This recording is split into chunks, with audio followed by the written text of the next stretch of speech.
Hey, what's up everybody? I'm IModernArts here, and today I'm going to make a tutorial on how to make this morph effect in Cinema 4D. So let's take a quick look at what we're going to be creating.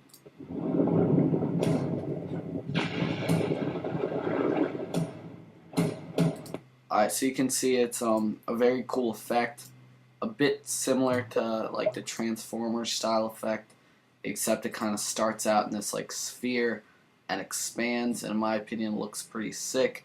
I'm still going to be giving this out as a template when this video gets 150 likes, but I thought might as well make a tutorial also for those of you who want to know basically how you can make this without using the template. So do me a favor right now, and I'd really appreciate it if you guys like the tutorial, because I'll definitely make more tutorials if I get a lot of feedback on them and stuff. So I'd really appreciate that. And alright, let's get started. So we're going to go into Cinema 4D, and we're just going to center the camera view.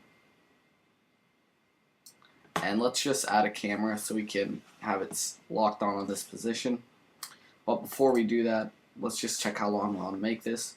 You can see this animation lasts 8 seconds, and at 30 frames per second, that's 240 frames. So right here, we're going to type in 240 on the timeline. So now we have an 8-second long animation, and just drag this out. So now let's add our camera. Just going to click on this and load in a camera. And we're going to click this black box so it turns white. And just put a keyframe at the beginning and end of the timeline.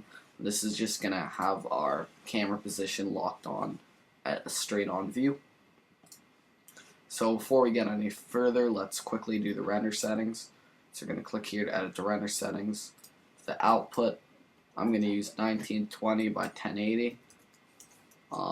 You guys can use 1280 by 720 if you want, it's your choice. For frame range, I'm going to do all frames. For the save, I'm going to do alpha channel and format QuickTime Movie. And I have a few adjustments that I did in Adobe After Effects, and I'll tell you what those are right now because it's not worth making a tutorial.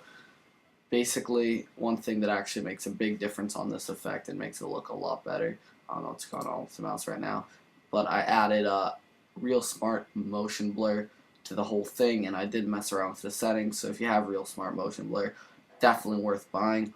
But if you do have it, just drag it onto this layer when you're in Adobe After Effects, and it definitely makes it look a lot more realistic and makes the motion look a lot smoother. And I also added a few different glows, and you guys can just mess around with the settings. And finally, I added some lens flares in the background, which is just pretty simple. So nothing really amazing going on in Adobe After Effects. Basically just a motion blur and a glow effect and some lens flares. But let's get back to the tutorial. So let's just save it and give it a name. I called it Morph. You guys can use whatever you want. Can keep this at geometry. Gonna put the ray depth at 6, reflection depth at 2, and shadow depth at 6 under the options. And on this intro, we're actually not going to use ambient occlusion, which is pretty rare for me. But I actually have some snapshots on my desktop because I wanted to test out what the difference is. And the first one is with ambient occlusion. The one on the right is with ambient occlusion, and the one on the left is without ambient occlusion. So you can see there's barely a difference, and I found that with ambient occlusion the render time was like twice as long, I think. So we're just going to add global illumination, so we're going to click Effect and Global Illumination, and we're going to put these, the stochastic samples at low, and the record density at low, the smoothing at at weak, and the oversampling at minimal. And that's about it for render settings, so we're good to go with the intro. So first of all, we're going to add our text. So we're going to go to MoGraph, Text Object. We're going to click a line and align it to the middle. And I'm going to write something like, let's see, Morph. Why not just Morph? Pretty simple, right? And for the font, I'm going to go to Typograph Pro. I'm going to use Ultralight, and what's great about this font is you can see this is really thin, and it allows us to make really beveled caps. I'll show you what I mean. So if we add caps, can see it looks like a really cool effect. I was inspired by kind of a Harry Potter text, but if we look closely, you can see we have this really nice beveled text, and you don't need to use a font like that. In case you don't have it, it will still work with anything else, but I thought this was just a nice touch. Let's see. Helvetica Ultralight might work. Let me see.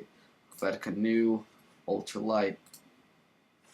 That looks okay too. It's not quite as light, so I'm going to roll with the other one, but you guys can use it if you want. Doesn't really matter. I'm sure you guys should have Helvetica New. So I'm just going to roll with Typograph Pro, Ultralight, which is a great font. Also guys, I was considering doing a video all about showing you all my fonts and recommended fonts and how to get fonts and everything. Just a video about fonts. If you guys like that, let me know in the comments. Alright, so we got our basic text. Let's make the caps, I don't know, 6 or 7. I'm just going to roll with 6. That's looking okay. And now let's add our texture. So the texture was pretty easy to make.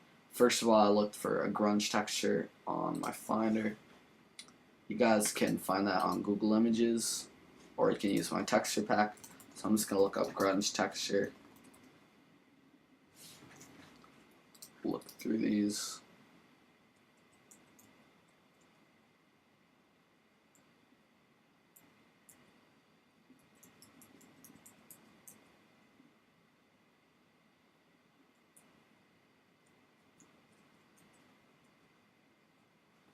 I'm going to try, let's see how this looks. I'm going to go with this kind of nice cracked one right here.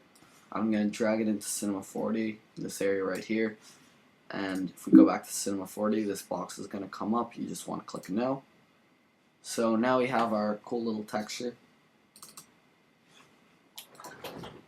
So first of all, we're going to add a reflection. And we're just going to put the brightness at 20%.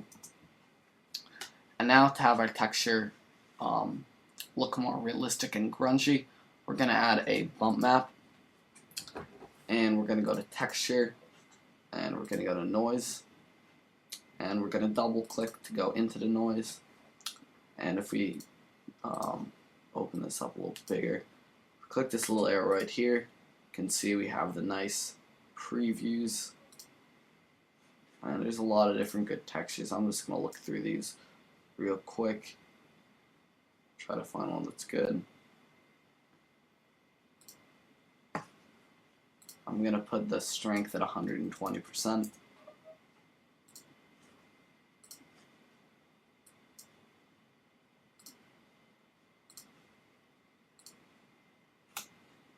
So I'm basically just trying to find a nice looking noise texture. I think I'm going to roll with this blistered turbulence. And I'm going to decrease the strength, something like 40 actually, or maybe 50. You guys just have to experiment with the settings and go with something that works well for you. You don't have to use these exact settings, it's really up to you guys. Now let's go to the specular. We're going to put the width at 65%, height at 40%, and the fall off at 25%. So that's looking pretty cool. Let's drag this onto the text. And we're going to change the projection to cubic. And we're going to check off seamless. And real quick, we're going to uncheck global illumination because we don't have any light sources that won't render correctly. We're just going to render it without global illumination and see how it looks. Alright, so I guess not a bad looking texture. To be honest with you guys, we're not going to be able to get the lighting and the texturing perfect because that actually took hours. But if you want to get the exact settings, you can download the template once it gets 150 likes and check out exactly how I made the texture. But for now, we're just going to go with something like this. So now let's add some light sources. So I actually have 3 light sources positioned in different ways. And they're not lights, they're actually planes, which if you guys know me, I use planes, not softboxes, not lights to light my scenes. So we're going to type in 1000 and and 1000 for the width and the height. Just going to drag this up so it's almost out of camera. And we're going to drag this so the left side of it, it's going to decrease the width a little bit, but so the left side of this plane is about in the middle of the text, so it looks like something like this. And this is going to light up the top edge and make it look like the light's coming from the right, which it is. Now let's give this a material. I'm going to double click, add a new material, double click to edit it. We're just going to check off luminance and type in 500. And let's drag this onto the plane. And let's render this out and see how it's looking.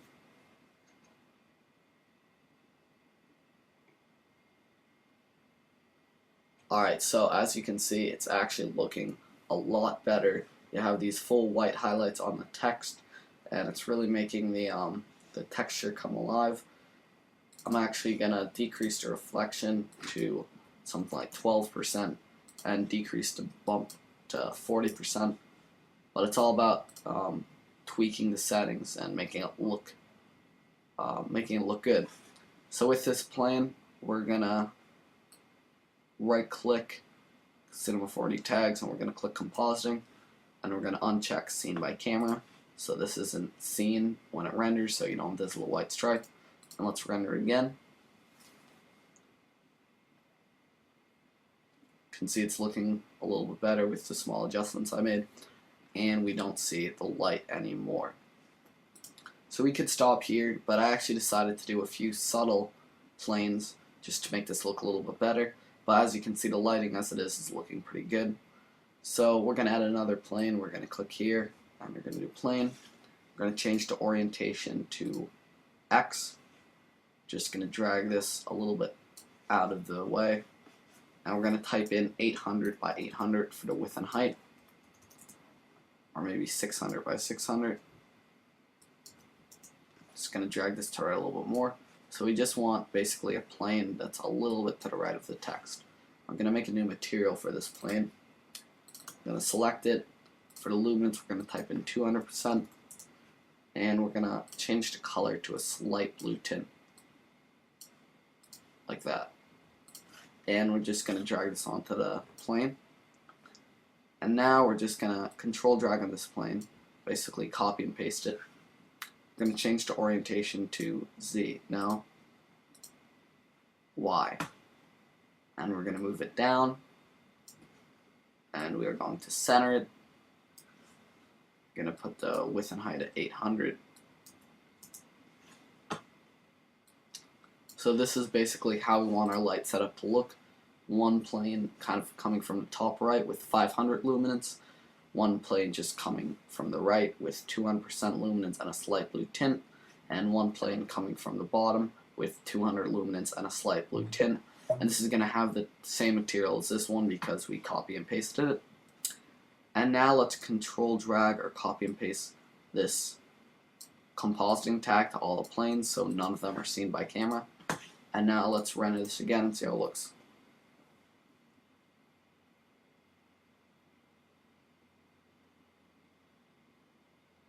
Alright, so to be honest with you guys, it actually probably looked better before, but we still want to have these highlights, but we just don't want quite as much of them. So we're going to decrease the luminance of all these materials.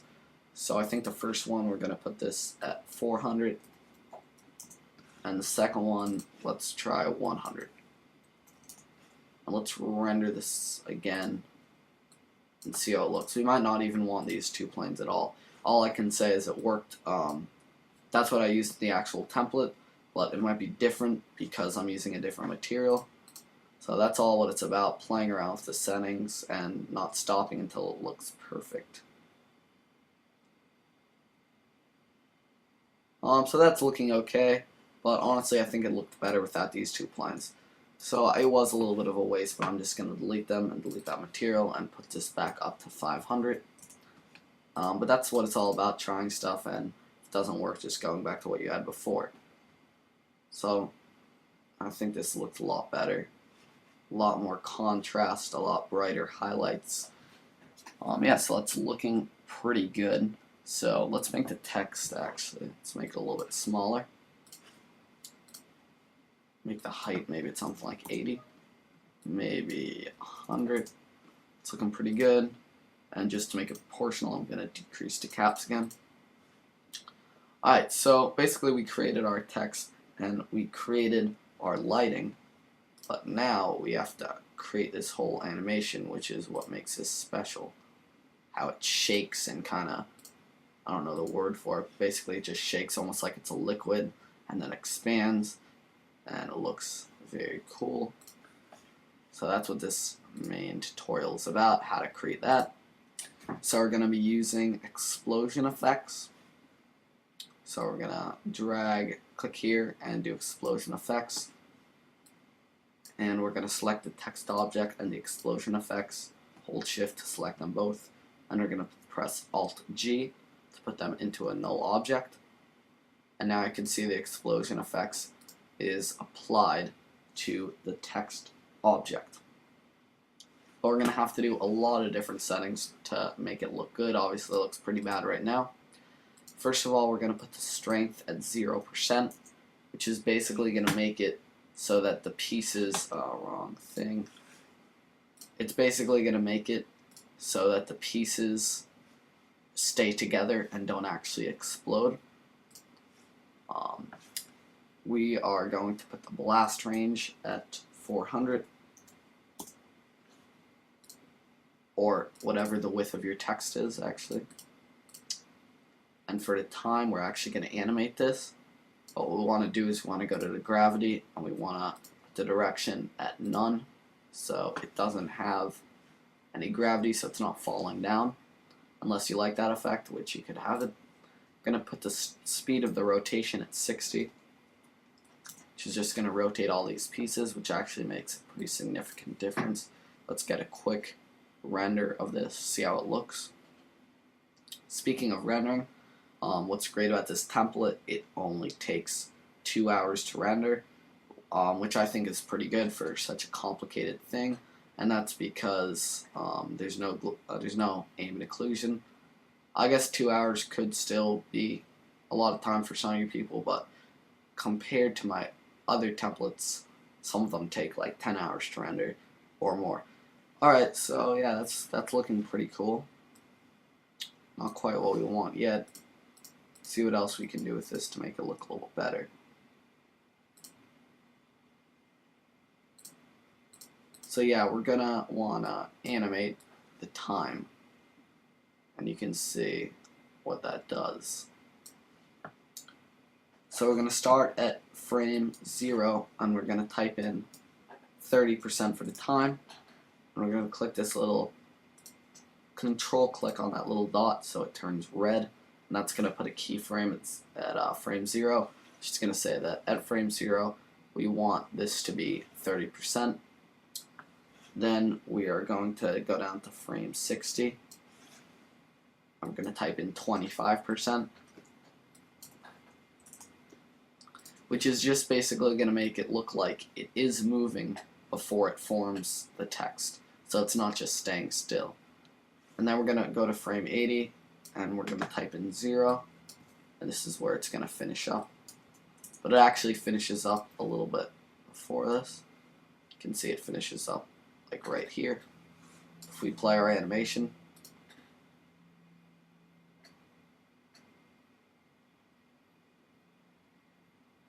see that's looking okay.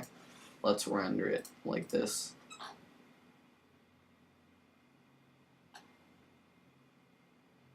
You can see we're getting this weird edge right here, which we don't want, so let's mess around with the thickness under cluster.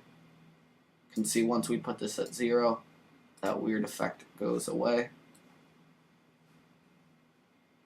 So let's put the thickness at 10, and at 120 we're going to set a keyframe, so we're going to control click that little dot next to the thickness, and then maybe 160. I'm going to type in 0. Let's see how that works.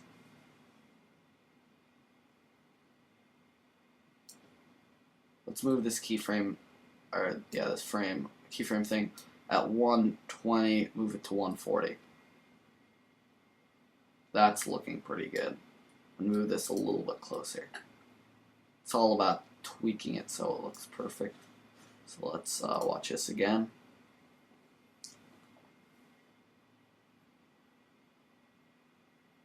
Alright, so that's looking not bad.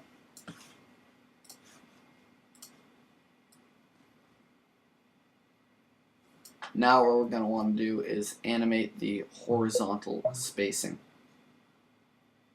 under the text object. So we're going to start out just going to mess around with the value until it becomes a sphere. So that's going to be different depending on the font, the height of your text, and also how many letters you have. But for me, something, say, around 70, around -70. So I'm going to go with that. You can see now we just basically have a ball. And wherever the explosion effects starts animating in, that's when we're going to animate the horizontal spacing. And that looks like it starts around 60. So we're going to go back to the text object, and for the horizontal spacing, we're going to control click to set a keyframe at frame 60, and I'm using the value -70, but that's going to vary based on your font size and how many letters you have. So then we're going to go to 180, and we're going to put the horizontal spacing at 0 and control click for a keyframe. So now let's watch our animation.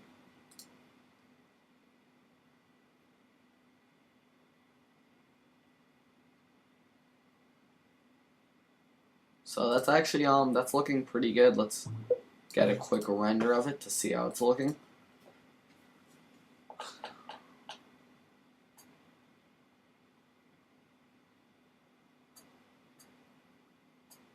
Alright, so that's actually looking pretty cool. We're almost done with this effect. A few things we want to change. We're going to want to go to the explosion effects, and we're going to go to cluster, and we're going to want to change the cluster type from automatic. We're going to put it on polygons. It's going to give it a completely different look. This is really your own preference, but I think this looks a lot better for the effect, and this is what I used. So let's get another quick render.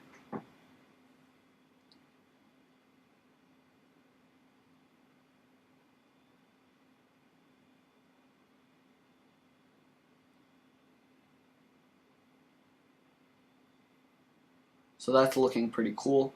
I have to say it did look a little bit better in the example, but that's really probably based on what I typed in. Some letters work better than other letters. It was just look that Epic Text works pretty good like this, but nonetheless it's still looking pretty good.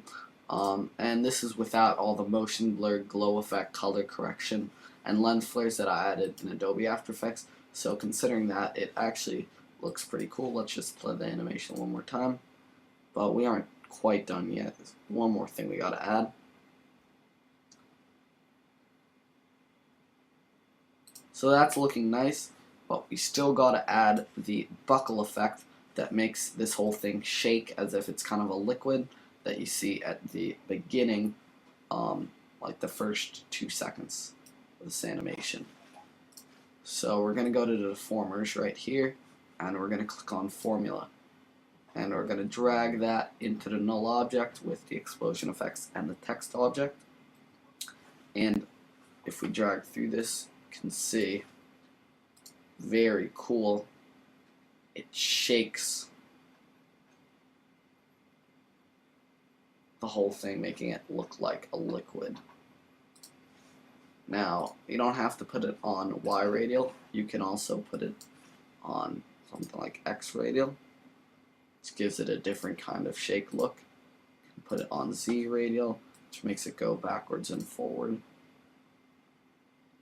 They all look very cool. Spherical, I guess, kind of cool.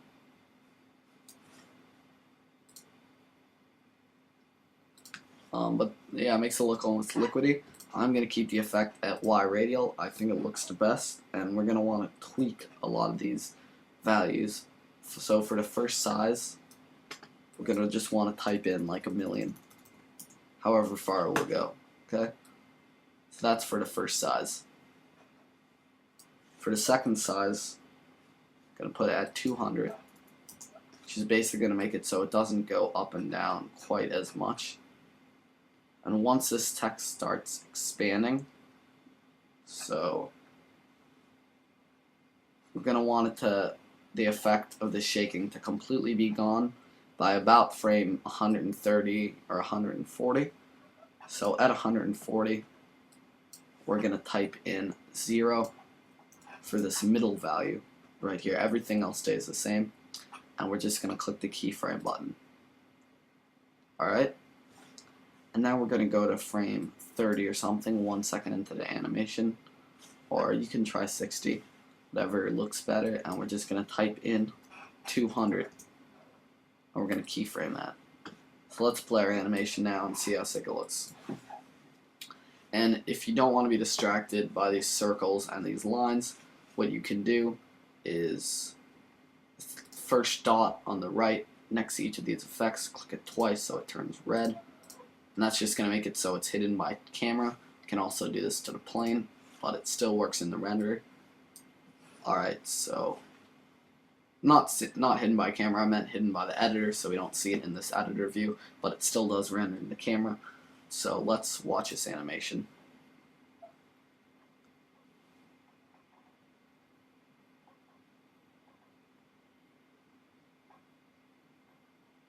Alright, so you can see that definitely looks very, very cool. We have this cool kind of shaking and buckling animation at the beginning, making it look like it's almost not a solid, and then it transforms. I don't know quite what it's going to be, but it forms into this text, and I just let it sit still for these last couple seconds. Let's get a render right here and see how this looks. But again, guys, to make this look top notch, definitely gonna want to add the Real Smart motion blur. If you have it, it makes it look 1,000,000 times better. It makes it look realistic. And you're also gonna want to add maybe a blue color correction, which came naturally when I added the lens flares above it.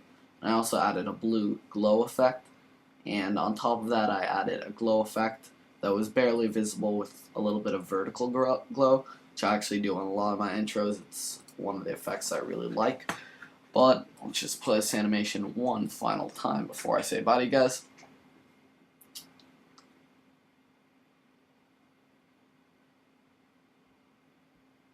So yeah, that looks pretty cool. If you guys found this tutorial helpful, please like the video. That'll inspire me to make more awesome tutorials. And yeah, guys, that's about it. Thanks for watching.